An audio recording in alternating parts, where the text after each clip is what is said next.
Buenas tardes, queridos hermanos. Les saludo en el amor del Señor. Después de que la semana pasada interrumpimos nuestra serie con el culto presbiterial, esta semana continuamos con nuestra serie del Sermón del Monte. Y hoy día estudiaremos el texto de Mateo 5, versículos 38 al 42. Y les invito a abrir sus Biblias. En este texto Jesús nos habla sobre la venganza. De hecho, cuestionará qué pasa con nosotros y en nuestro corazón cuando nos ofenden o nos perjudican. Mateo 5, del 38 al 42. Le tengo una pregunta. ¿Le ha pasado alguna vez que alguna injusticia lo hace enojar? ¿Que ha sentido esa como impotencia o frustración de como querer hacer justicia? Mejor decir en estos tiempos cuándo fue la última injusticia que le hizo sentir así. Nuestra época es una época de abusos, de injusticia, de sufrimiento, de daños a otros.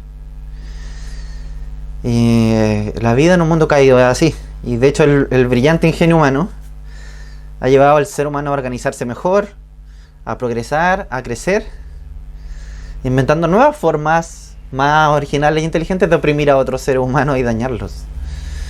El esfuerzo humano en un mundo caído ha llevado a daño y destrucción muchas veces. Y la vida en un mundo caído también nos daña a nivel personal. Eso muchas veces deja secuelas en nuestra mente y en nuestro corazón. A nivel individual muchas veces los dolores nos impactan, nos dejan marcas. Hay abusos en nuestras vidas que a veces nos dañan por años. Y por eso el texto de hoy es un tremendo desafío para nuestro corazón. Porque cuánto duele cuando nos dañan. Lo que Jesús nos pide no es fácil. Poner la otra mejilla. El texto de hoy nos invitará a desarrollar un corazón perdonador, clemente y compasivo.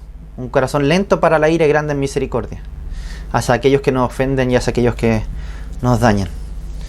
Leeremos el texto. Voy a leer en versión NBI. Acompáñeme usted por favor con su texto abierto. Mateo 5:38. Dice la palabra del Señor: ustedes han oído que se dijo, ojo por ojo y diente por diente. Pero yo les digo, no resistan al que les haga mal. Si alguien te da una bofetada en la mejilla derecha, vuélvele también la otra. Si alguien te pone pleito para quitarte la capa, déjale también la camisa. Si alguien te obliga a llevarle la carga 1 kilómetro, llévasela 2. Al que te pida, dale. Y al que quiera tomar de ti prestado, no le vuelvas la espalda. Tengamos un momento de oración, querido hermano. Señor, queremos darte gracias por tu palabra y reconocemos que ella es tu verdad para nosotros. Reconocemos que ella es tu voz hablándonos. Ella es palabra real e inspirada. Y queremos pedirte que tú, con tu Espíritu Santo, nos guíes para entenderla, nos guíes para comprenderla en este tiempo de estudio, pero sobre todo que nos permita tener la humildad para aprender a aplicarla. Queremos que ella nos defina, que ella moldee nuestra identidad. Queremos rogarte, Señor, que el Espíritu Santo trabaje en nosotros a través de esta palabra expuesta.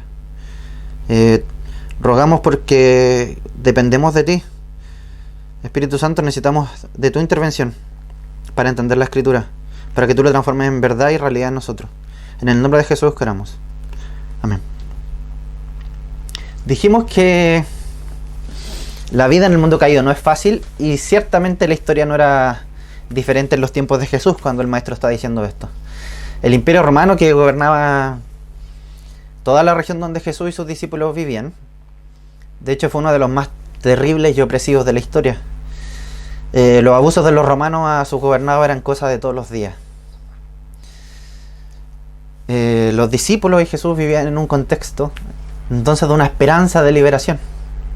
Los judíos tenían la esperanza de que vendría una libertad pronto, que habría una retribución terrenal. El Mesías vendría a derrotar terrenalmente a los opresores. En este contexto, llega Jesús y dice: bienaventurados los mansos, porque recibirán la tierra. Dice: bienaventurados los que padecen persecución por causa de la justicia, porque de ellos es el reino de los cielos. Dice a sus discípulos que la identidad de los verdaderos hijos de Dios es que sean hacedores de paz. Cualquier judío escuchando ahí se pregunta: ¿qué clase de Mesías es este? ¿Qué clase de libertador puede ser este? Jesús desea enseñar a sus discípulos a entender verdaderamente el Antiguo Testamento, sus leyes, sus preceptos, y aplicarlos de verdad correctamente con su propósito original. Jesús nos dijo en el versículo 17 que no estaba aboliendo la ley, sino que venía a cumplirla. Quiere rescatar su propósito original para que la podamos cumplir verdaderamente. Por eso empieza en el versículo 38 diciendo: ustedes han oído que se dijo, ojo por ojo, diente por diente. Eso está en la ley, en Deuteronomio 19. Esta ley del talión, conocida como ley del talión, también está en otros códigos legales de la antigüedad, como el código de Hammurabi. Y en la intención bíblica se destaca especialmente como un medio para que hubiera justicia. Dice Deuteronomio 19: cuando todos los demás oigan esto, tendrán temor, y nunca más hará semejante maldad en el país. No le tengas consideración y parcialidad a nadie. Cobra vida por vida, ojo por ojo, diente por diente, mano por mano y pie por pie. En algunas sociedades de la antigüedad, los castigos se administraban sin considerar el caso particular, y a menudo la sentencia era arbitraria y excedía mucho el delito. Así que esta ley de retribución fue dada como un ejemplo para controlar el castigo desproporcionado. El culpable tendría que pagar con un castigo proporcional a su crimen. Muy probablemente esta ley tampoco fue concebida para aplicarse de manera literal, y eso hay que considerarlo. Era una metáfora. Era un medio de calibrar la justicia y establecer un castigo proporcional por parte de los sistemas civiles. Establece un sistema judicial y el Señor en la ley le puso freno. El castigo debía ser justo y proporcional para el criminal. Un ejemplo moderno podría ser, por ejemplo, por un puñetazo no serás castigado con 100 años de cárcel. O no, por un robo no serás sancionado con pena de muerte. Así se podría entender en nuestros tiempos. La justicia del sistema judicial debía ser proporcional, no arbitraria, no antojadiza. Bueno, Jesús condena los abusos al manipular esta ley por parte de los religiosos del siglo I, porque ellos la torcieron para facilitar la venganza personal. Y resulta que la venganza siempre es arbitraria y antojadiza. En el turbulento mundo en que vivía Jesús y sus discípulos, el pueblo judío estaba en ocupación romana, entonces era muy fácil perder el propósito de esta ley y comenzarla a usar, forzándola para justificar ese deseo de venganza, ese deseo de retribución terrenal. Efectivamente, las personas estaban a merced de los romanos en todas partes, en la calle, en el tribunal, cuando estaban las fuerzas armadas al frente, en el diario, vivir con las necesidades económicas.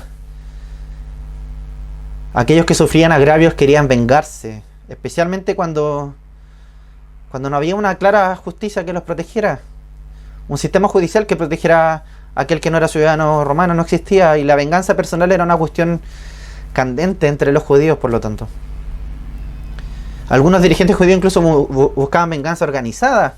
Organizaron grupos de resistencia armada entre el pueblo para oponerse a los romanos, y en el tiempo de Jesús había movimientos de resistencia popular también, como los celotes, por ejemplo. En esta atmósfera opresiva, Jesús señala cuál debe ser la motivación del discípulo, cuál debe ser la motivación del corazón de aquel que ha sufrido algún tipo de abuso, que ha sido agravado y ofendido. Jesús dice al principio del versículo 39: yo les digo, no resistan al que haga mal, no resistan al que les haga mal. Jesús dice allí: no resistan activamente. Podría ser un sinónimo incluso tal vez de la expresión no tomen armas por sus propias manos. Y aquí es donde entendemos lo revolucionario que está diciendo Jesús, porque dice: no se levanten en armas contra el malvado. Con certeza los que están escuchando a Jesús ahí están escandalizados por esta declaración.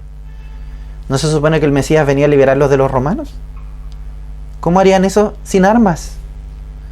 ¿Qué clase de guerrero libertador era este? Porque en vez de decir Jesús, tomemos las armas contra los romanos que nos han oprimido por décadas, Jesús dice, no se venguen contra aquellos que los están oprimiendo. Jesús establece que no es responsabilidad personal del discípulo el resistir, el oponerse al ofensor en un plano personal. La primera responsabilidad del discípulo para Jesús es cambiar esa dinámica de la situación, de ser abusado, de recibir, a atreverse a dar y servir. Los discípulos no deben pensar primero en la retribución. Les dice, no tomen la espada, no tomen la venganza en sus manos. Aun cuando estén siendo sometidos a ofensas y abusos, deben pensar y priorizar en hacer avanzar el reino de los cielos, en hacer avanzar la influencia del reino de Cristo en el mundo. La meta final es entonces buscar una oportunidad para que aquel que ofende sea convertido a la verdad del reino de Dios.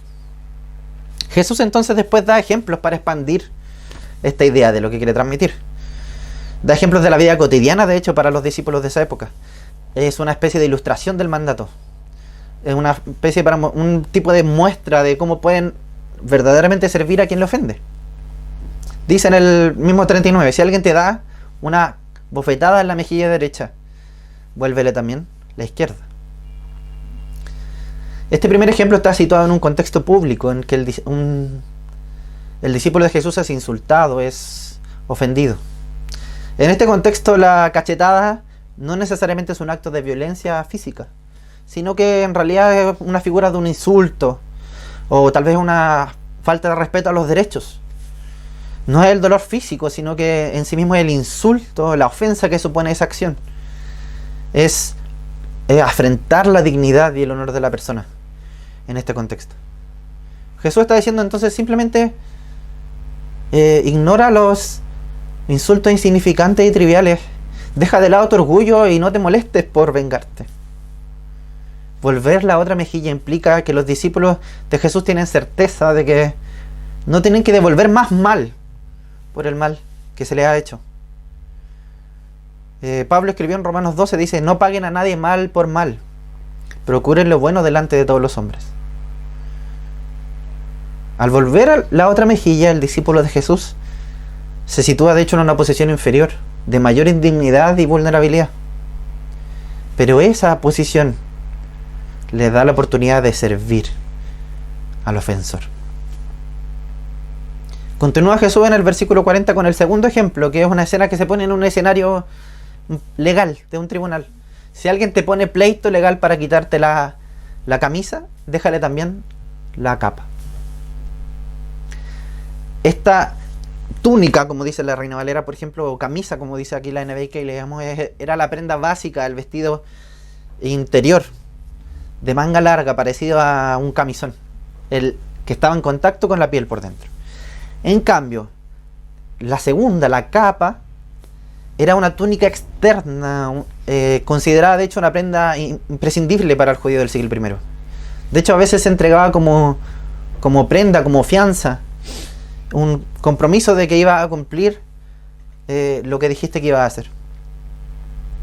Jesús dice entonces, si alguien quiere quitarle lo menos valioso, deben estar dispuestos a dar, incluso también de lo esencial. Creo que todos los que hemos experimentado un robo en nuestros hogares entendemos cuán difícil es el principio que Jesús está intentando enseñarnos.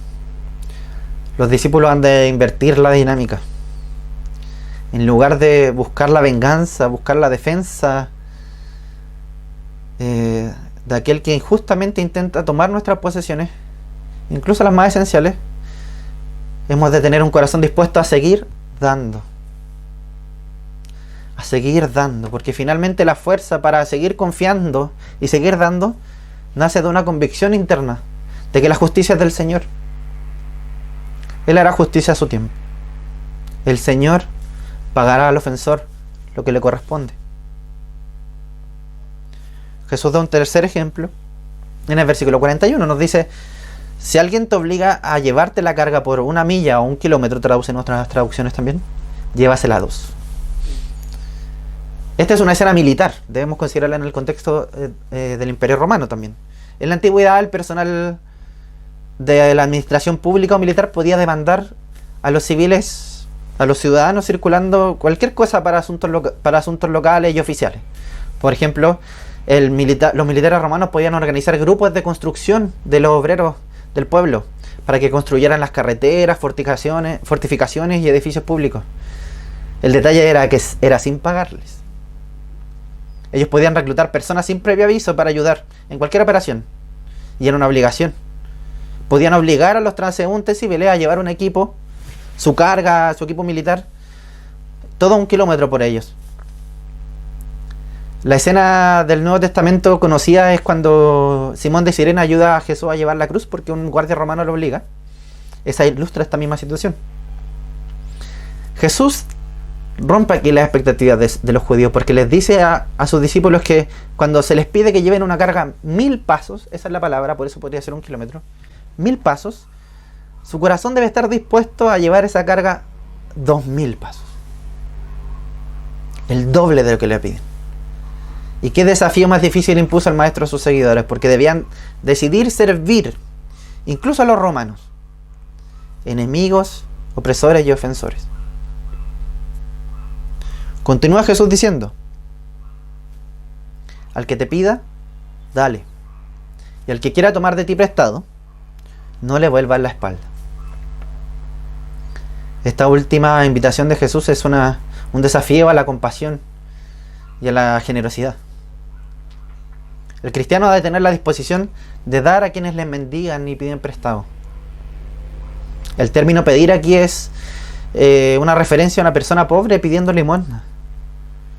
Es posible que la persona que pide prestado, la segunda persona, el que te quiera tomar de ti prestado, también sea pobre, ya que ese uso en otros textos del Evangelio, por ejemplo en Lucas 6, 34, es un préstamo de una persona que no te puede devolver.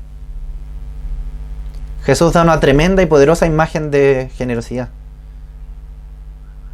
Pablo hace eco de esto también en Romanos 12 diciendo: si tu enemigo tuviera hambre, dale de comer.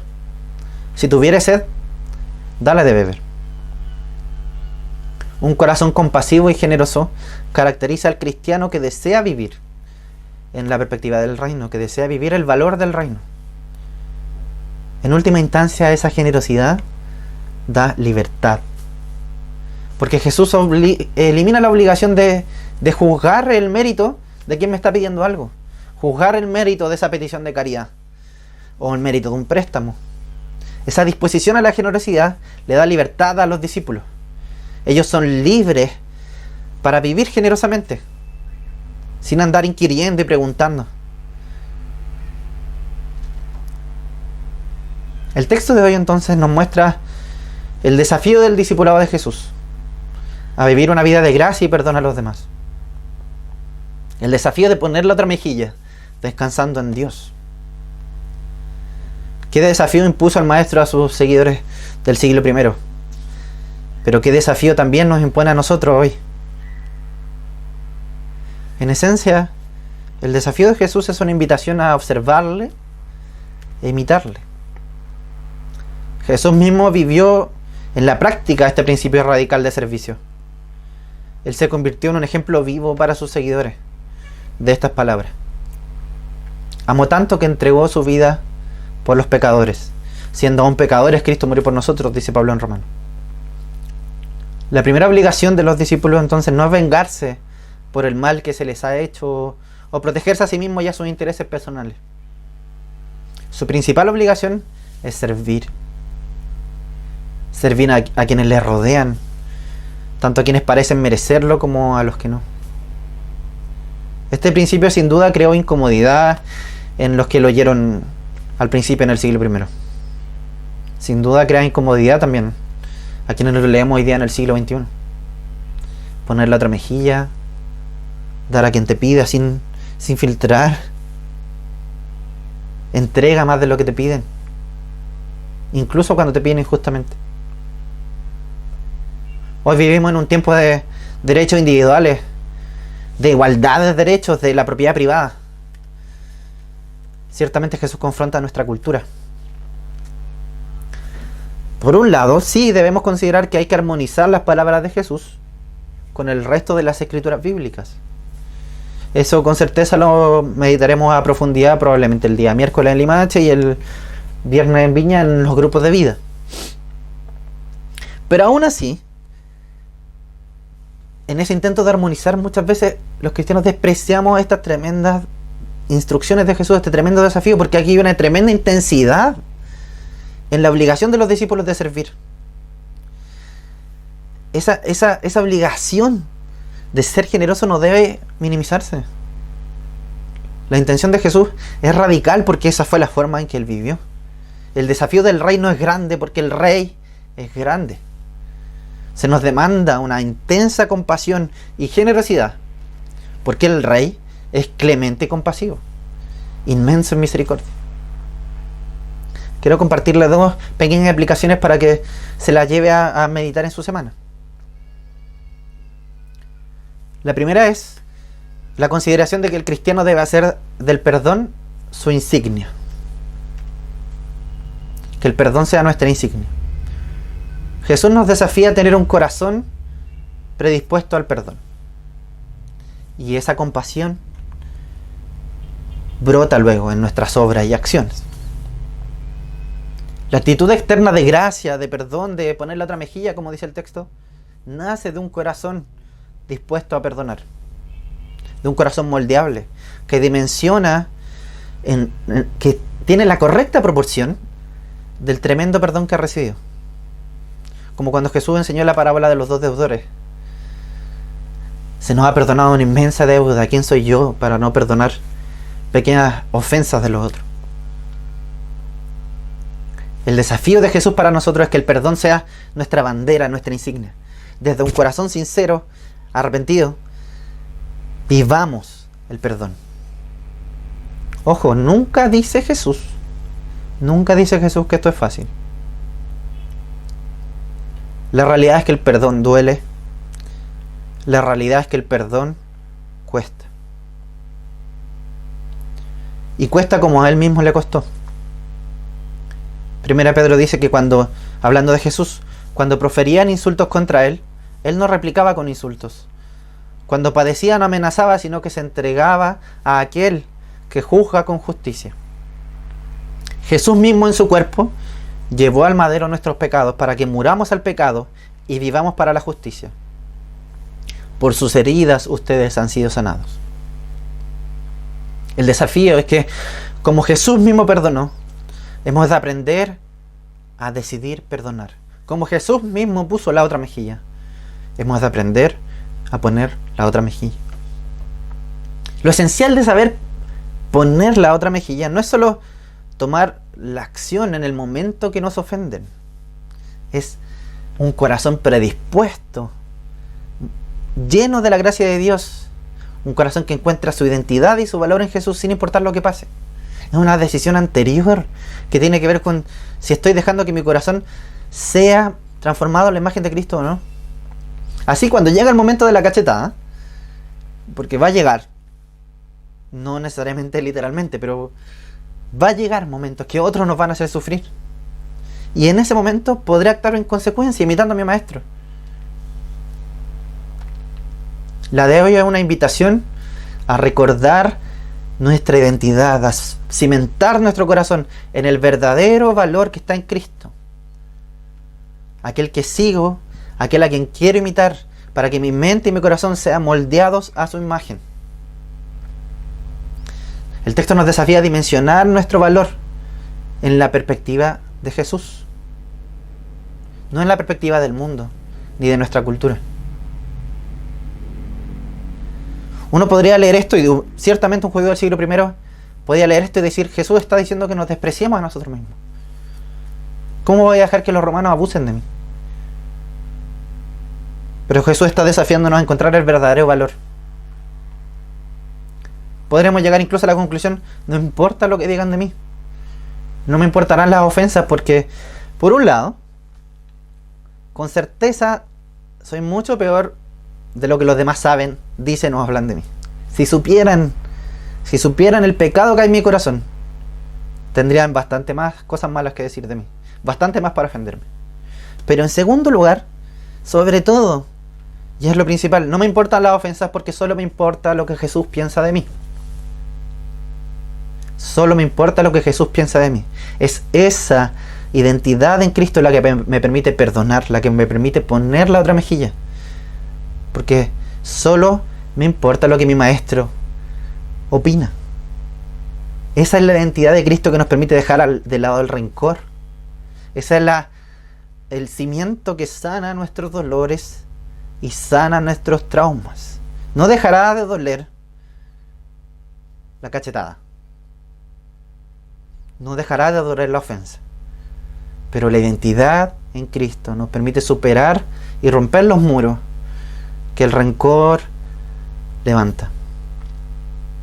Que nos permite ahí poner la mejilla ante la cachetada.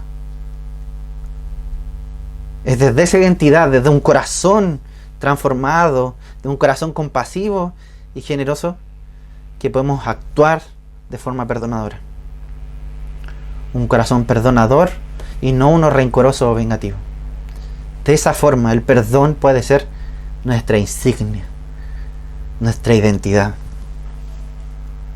Un segundo principio que quería compartirles, una segunda aplicación que es una invitación del texto, es que finalmente Jesús nos invita a ver la vida con otro lente. Nos invita a ver la vida con el lente de la justicia de Dios. Nos invita a ver la vida con el lente de que esa es nuestra esperanza final. Jesús no está aboliendo la justicia en su sentido legal, en el sentido del sistema judicial. El Estado sigue con la responsabilidad de portar la espada, de sancionar al malvado, dice el Pablo en Romanos, de sancionar el crimen. Esa responsabilidad sigue estando. Pero Jesús está invitando al discípulo de forma individual en su corazón. Está invitando al discípulo a descansar ante la ofensa y el abuso, a descansar en que la justicia es del Señor.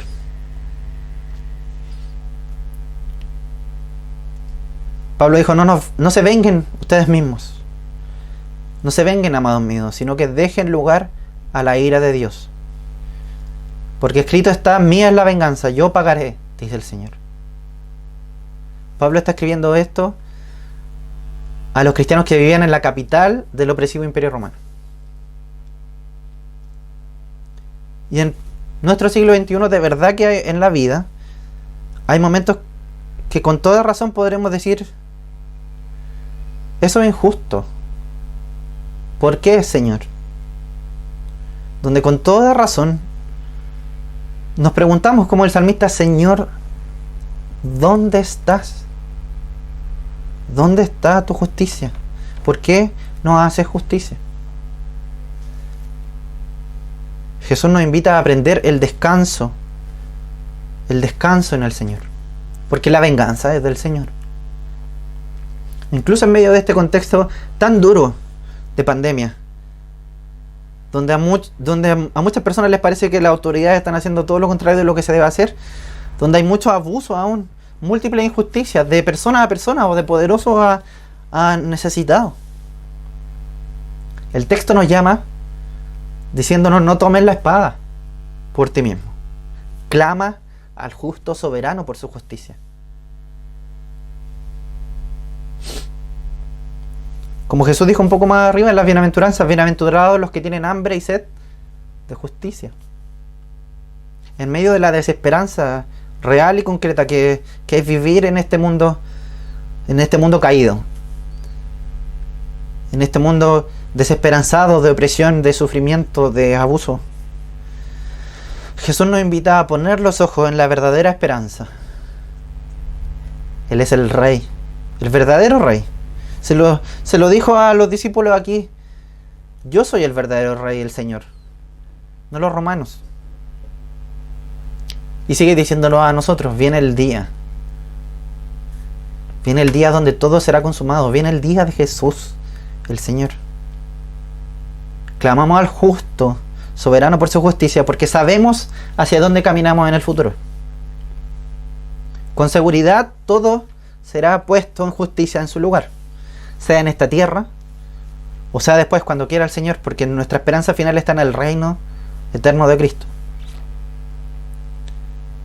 Así, solo considerando el contexto de dificultades y pruebas que estaban pasando los cristianos y que siguen pasando las personas hoy día en nuestro tiempo, podemos entender de verdad cuando el autor de Hebreos nos desafía diciendo: corramos con paciencia la carrera que tenemos por delante, puestos los ojos en Jesús, el autor y consumador de nuestra fe, el cual por el gozo puesto delante de él sufrió la cruz, menospreciando el oprobio, y se sentó a la diestra del trono de Dios. Corramos con paciencia puestos los ojos en Jesús. Es una realidad que hay momentos donde la vida en este mundo nos derrumba. Así es la vida en el mundo caído. Y a veces esas circunstancias nos hacen pensar que estamos perdiendo el rumbo, o desesperamos pensando que estamos siendo derrotados. Pero Jesucristo, el que decidió sufrir por nosotros, aquel que decidió entregarse por nosotros voluntariamente, nos invita a mirarlo a Él. En ese momento en el suelo, verlo a Él. Ver a aquel que puso verdaderamente la otra mejilla, que decidió entregarse voluntariamente por su enemigo, usted y yo, y decidió amarnos. Nuestro Maestro nos enseñó con el ejemplo. Se entregó por completo hasta la cruz. El desafío de Jesús es imitarla a Él. Así podemos encarnar lo que la Escritura dice: no seas vencido de lo malo, sino vence con el bien el mal. Así la compasión va a brotar, la generosidad fluye de un corazón agradecido. Porque hemos recibido tanto amor inmerecido de Jesús, podemos entregar amor inmerecido. Muy bien, queridos hermanos, damos las gracias a nuestro hermano David por el mensaje expuesto en el día de hoy. Les invito a que tengamos un tiempo de oración, de reflexión también mientras tenemos este espacio en el cual estamos en comunión con el Señor, para que Él actúe sobre nuestras vidas, actúe también sobre los enfermos, sobre nuestra iglesia, que Él siga avivando y animando nuestra espiritualidad. Les invito a orar. Querido Dios, gracias te damos, Padre, porque hoy hemos podido recibir de ti, oh Señor, de tu palabra, de tu amor, de tu bondad, de tu gracia, oh Dios. Te agradecemos, Padre, porque en este día hemos podido disfrutar una vez más también de tu presencia, oh Señor, de cómo tú actúas y de cómo tú deseas, Señor, que cada uno de nosotros pueda vivir en tu causa, Señor, y conforme a tu bondad. Dios, guíanos en este tiempo para que nosotros podamos ser personas, Señor, hijos tuyos, que no busquemos la venganza, sino que seamos hambrientos de la generosidad, oh Señor. Que ante cualquier daño podamos devolver, Señor, con bien hacia el otro.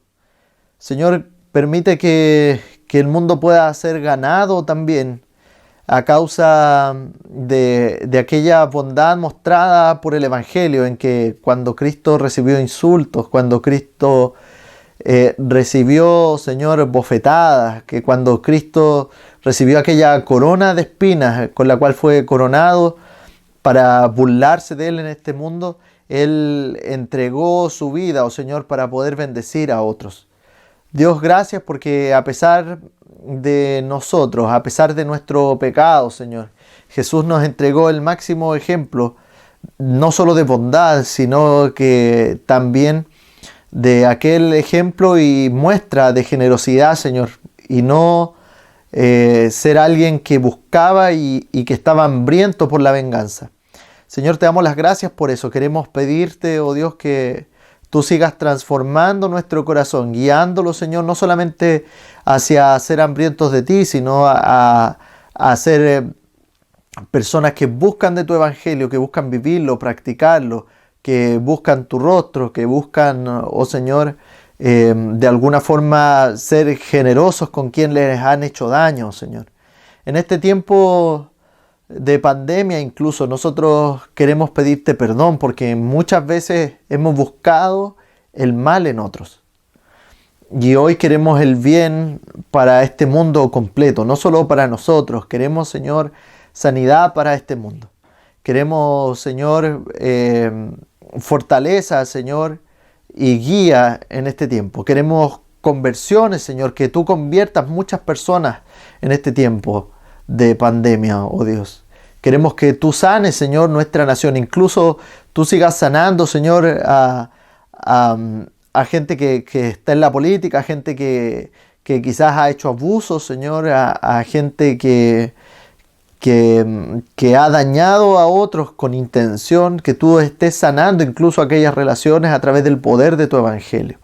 Señor, sana, oh Señor, también a los enfermos, Señor, sé guiando, sé mostrándote, oh Dios, en tu misericordia para con ellos. Hoy oramos de manera especial por nuestro hermano Ricardo y su esposa Laura, Señor, el moderador del presbiterio. Oramos por él, por su vida, oh Señor, para que tú estés animándole en este tiempo de contagio por causa del COVID y que tú prontamente estés restaurando la salud de cada uno de ellos, Señor. Sé fortaleciendo el corazón en este tiempo, sé fortaleciendo su salud, oh Señor, y sé animando cada una de sus vidas.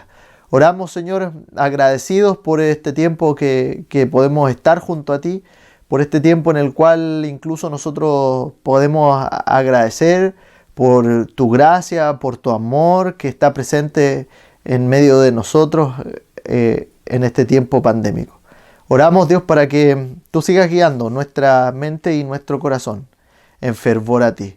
Querido Dios, cuídanos, Señor, cuida nuestra mente, nuestro corazón. En el nombre de Jesús es que oramos. Amén. Y aquel que es poderoso para guardarnos sin caída y presentarnos sin mancha delante de su gloria con gran alegría, al único y sabio Dios, nuestro Salvador, sea la gloria y majestad, imperio y potencia, ahora y por todos los siglos. Amén. Y ahora que la gracia de nuestro Señor Jesucristo, el amor de Dios, nuestro buen Padre Celestial, y la comunión de su Espíritu Santo sea con cada uno de nosotros, con nuestras familias y con todo el pueblo de Dios, desde ahora y para siempre. Amén. Muy bien, queridos hermanos, hemos concluido con nuestro culto de esta semana. Esperamos la próxima semana también tener un formato nuevo, comenzar una nueva etapa en medio de este tiempo de pandemia, y en el que no podemos estar juntos, en el que no podemos reunirnos. Sin embargo, queremos poder seguir bendiciendo a los otros. Durante la semana seguimos con nuestra reunión de los grupos de vida en Limache los días miércoles, recuerden, y para Viña del Mar para la iglesia de Viña del Mar los días viernes a las 19:30 horas. Que el Señor les bendiga, que tengan una hermosa semana y recuerde ser generoso con quienes incluso más lo necesitan y especialmente con nuestros enemigos. Que Dios los bendiga. Hasta la próxima semana.